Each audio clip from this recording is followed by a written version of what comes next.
Vous êtes sur Slash Radio, il est 21h. Les interviews de Sophie, tous les mardis de 21h à minuit. Il n'accepte que rarement les interviews. Tous nos confrères se l'arrachent, la sortie de son livre fait polémique. Nous avons l'immense plaisir, et un peu le frisson aussi, d'accueillir dans ce studio le docteur en physique nucléaire et philosophe théoricien, mais aussi celui qu'on pourrait qualifier de maître spirituel, Charles Ragondin. Bonsoir. C'est Ragaudin. Bonsoir Sophie. Oui, Ragondin, excusez-moi. Charles, vous sortez des schémas conventionnels, c'est le moins qu'on puisse dire. Vous venez d'ouvrir votre propre maison d'édition, c'est bien ça ? Regroupement de pensées. Pardon ? Je préfère ce terme, regroupement de pensées. Autant pour moi, Charles. Donc, vous venez de créer votre propre regroupement de pensées, c'est bien ça ? Effectivement, tout à fait. Merci Sophie, c'est bien ça. Donc, votre livre, je peux dire livre ? Oui. Donc, votre livre est sorti il y a seulement quelques jours. Et pourtant, tout le monde en parle, il fait énormément de bruit. Internet est en ébullition, vous faites la une de nombreuses presses. Même la star de télé-réalité Jim Lowe en a fait l'éloge sur son compte Instagram, je la cite. Depuis, je ne suis plus la même personne. Votre livre s'appelle, il a un titre très évocateur, il s'appelle « Comment survivre dans un monde malade ». Il aborde plusieurs thématiques, certaines me parlent plus que d'autres, je ne vous le cache pas. La question que je me pose, Charles, c'est devons-nous avoir peur ? C'est le monde qui est effrayant, Sophie, pas mon livre. Voilà qui va rassurer nos auditeurs. Mon livre est un livre d'éducation transpersonnelle. Est-ce que vous pouvez essayer de m'expliquer ce terme de transpersonnalité ou Je comprends que le sujet pousse au doute et au scepticisme, mais pourtant nous devons l'aborder. Ce qui va se passer est grave. Ce qui va se passer est alarmant. Alors pour les auditeurs qui pensaient passer une bonne soirée en notre compagnie en nous écoutant, je crois que c'est loupé. Il s'agit de prendre conscience des choses, de ce qui arrive.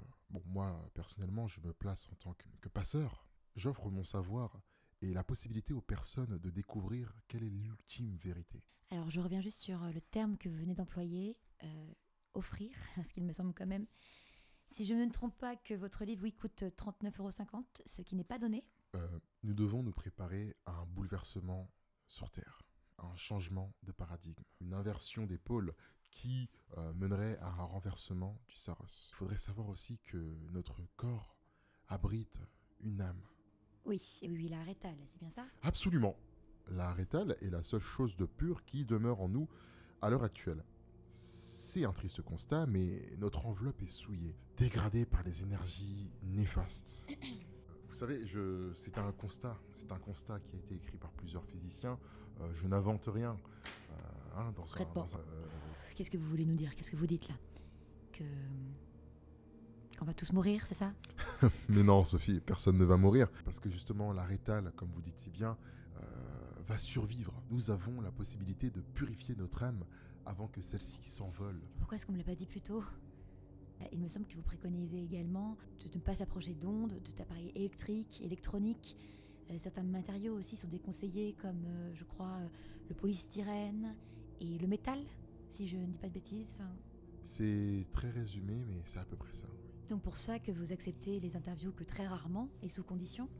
Je me permets de l'expliquer à nos auditeurs. Nous sommes donc ici dans un studio qui n'est pas le studio habituel, loin du matériel.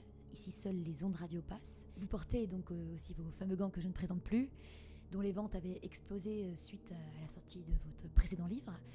Est-ce que ça serait pas un peu du business quand même, tout ça, Charles ? Je ne sais pas quoi répondre. Je trouve ça très triste comme manière de penser, Sophie.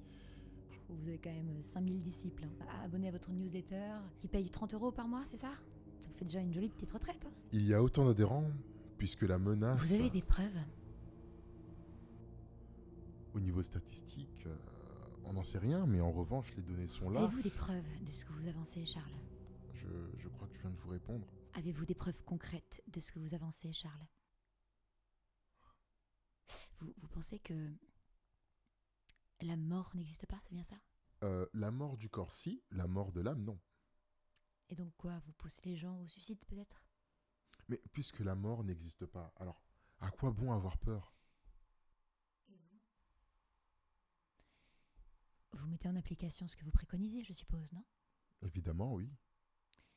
Donc on pourrait considérer que votre âme est désormais purifiée et qu'elle attend pour s'élever vers un monde meilleur.